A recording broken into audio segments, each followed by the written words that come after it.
Okay everybody, in today's video we're going to be looking at the Finnish Capture SVT-40.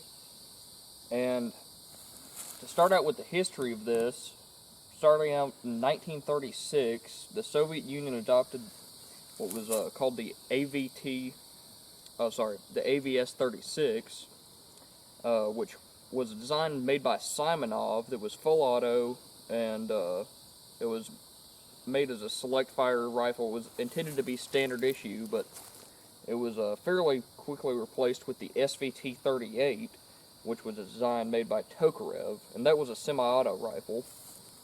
And that would be made, and they had a lot of issues with those. There were a lot of issues with parts breakage, stock cracking, and the magazines could fall out while you were firing them.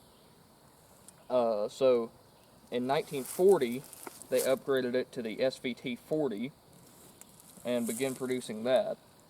Now, I guess let's get into the features of these. So right here you have your safety. It's a simple old safety that just blocks the trigger from depressing. So that's all it is. It doesn't disconnect anything in the fire control group. It just blocks your trigger. And then on the back here, you have a this little door that flips out, that when you have the rifle disassembled, you can use that to put a cleaning rod through, so that way you don't have to risk damaging the muzzle of the rifle while cleaning, because at that time they'd be using steel cleaning rods. And you have your top cover with a stripper clip guide, and your bolt here opens up like that, and the bolt is sized for a 54R shell casing, so if you were to get your bolt stuck, you can actually have something to grab onto with it. And your stripper clip guide is made for standard Mosin-Nagant stripper clips that fit into the top right here. And it feeds into your 10-round detachable magazine. And every soldier issued an SVT-40 would have 3 magazines, 1 in the rifle and 2 spares. And just depress your follower, and then you can let your bolt home. And the magazine release right here flips up for when you're not using it, so it stays in the gun and doesn't have a risk of getting bumped on anything. And this one was made in 1941 at the Ishkev's arsenal, and the sights on it go from 100 up to 1,500 meters. And there would be about 1.1 million SVT-40s produced. There would be, I believe, around 150,000 SVT-38s. And there would be close to 1 million AVT-40s made. And what that was in 1942, they decided to add a 15-round magazine and make the gun select fire and full auto. So on those guns, we can't get them in the U.S., obviously, because they're full auto. But those guns started being produced in 42, and that's what the bulk of production went to, which is why SVT stopped being made. And I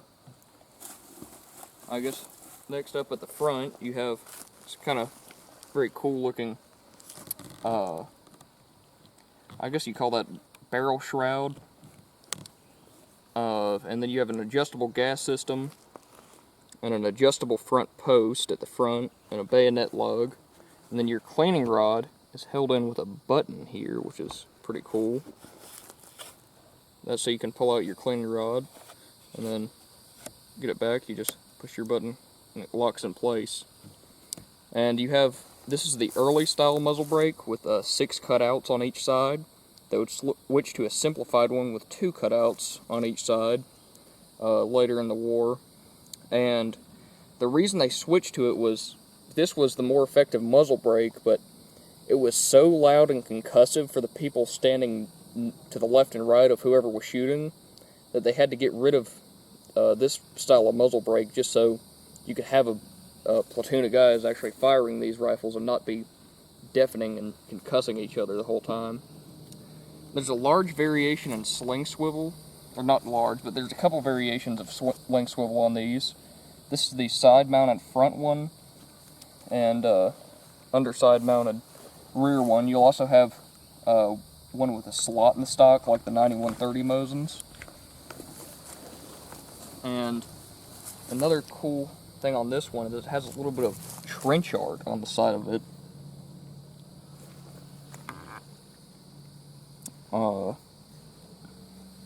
It's letters C, E, and W.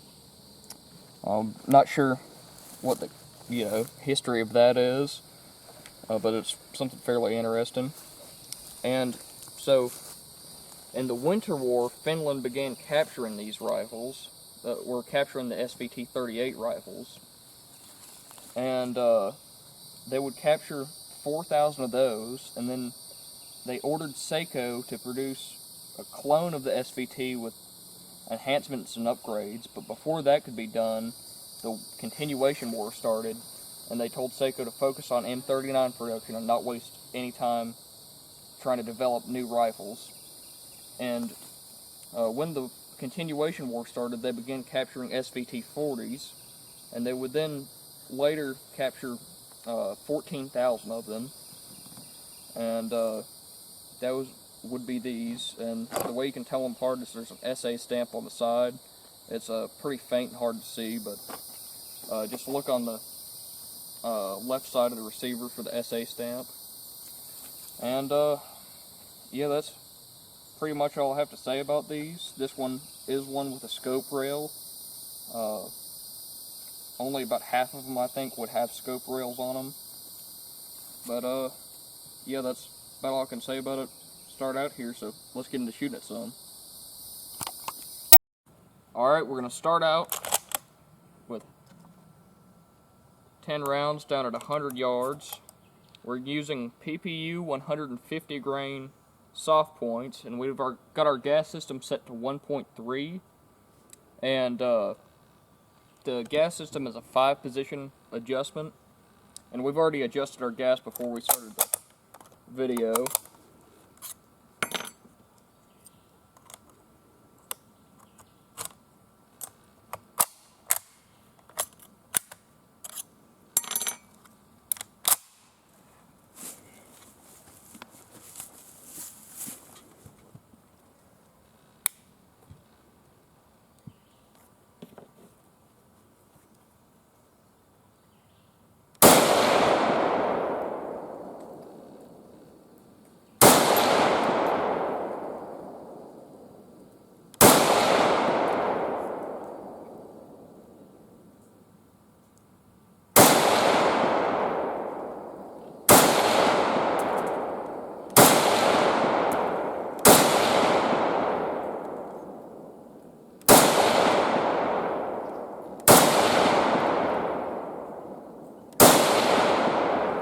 That's all 10 of them.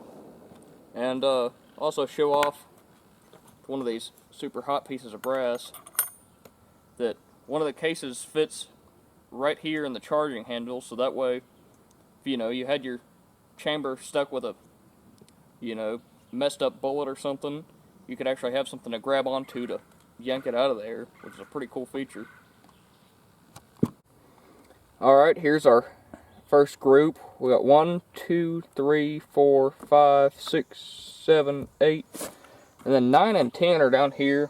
I'm guessing either I flinched or just changed my hold somehow, but that's where the last 2 are. But this is a pretty good group out of this one. It's hitting slightly high, but other than that, it's a real nice group. Alright, we're going to load up another 5 rounds at 100 yards. And bit of a thing getting the stripper clips in. We've got a empty jug set up on the table that we're going to see if the blast coming out of the muzzle brake knocks it down. Kind of show off the power of it.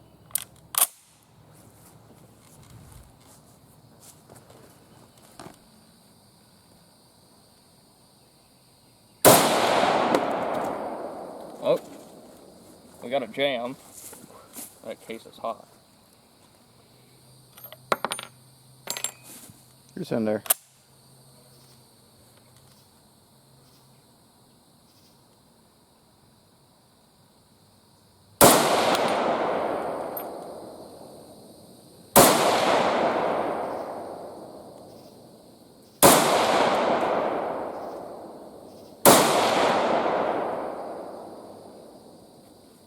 that's all 5 of them. Alright, here's our next group. We got one on the plate, and then the rest just off the plate. Another fairly nice group. Alright, we're going to load up another 10 rounds.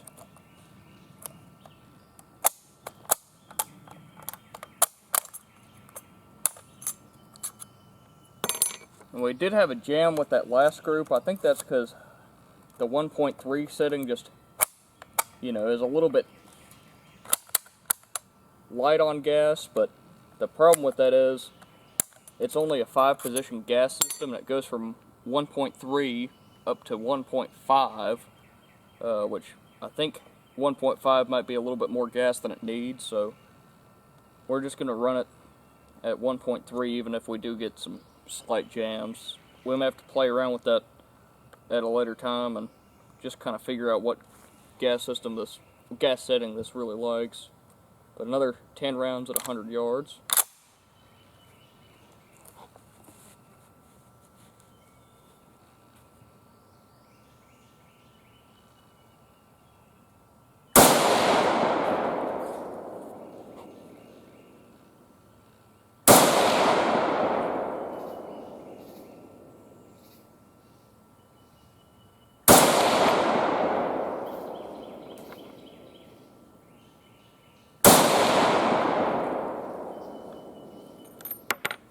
It's in there.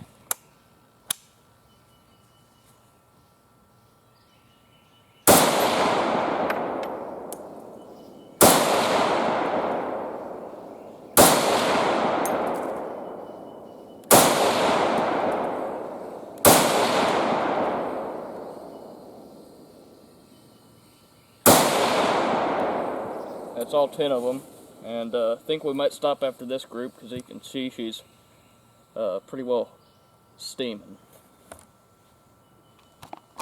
Alright, here's our next group. We got 1, 2, 3, 4, 5 on the plate. This one kind of partially on the plate.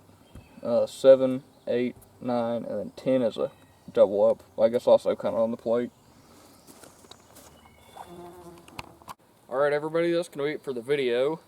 And with these rifles, Finland ended up capturing 14,000 SVT-40s and around 4,000 SVT-38s. And they would end up selling the remainder of those they had to Interarms. And that would total about 7,790 SVT-40s that got imported to North America. And those are scattered about the US and Canada.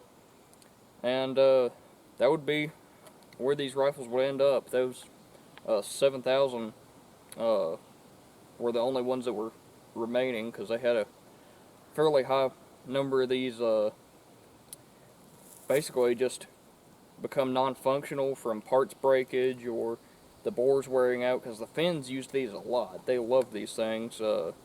And one issue they had was they were using 180 grain bullets shooting these. That was their standard ammo, or it may have been 200 grain, but they were using heavier grained ammo with these to shoot them a lot of the time.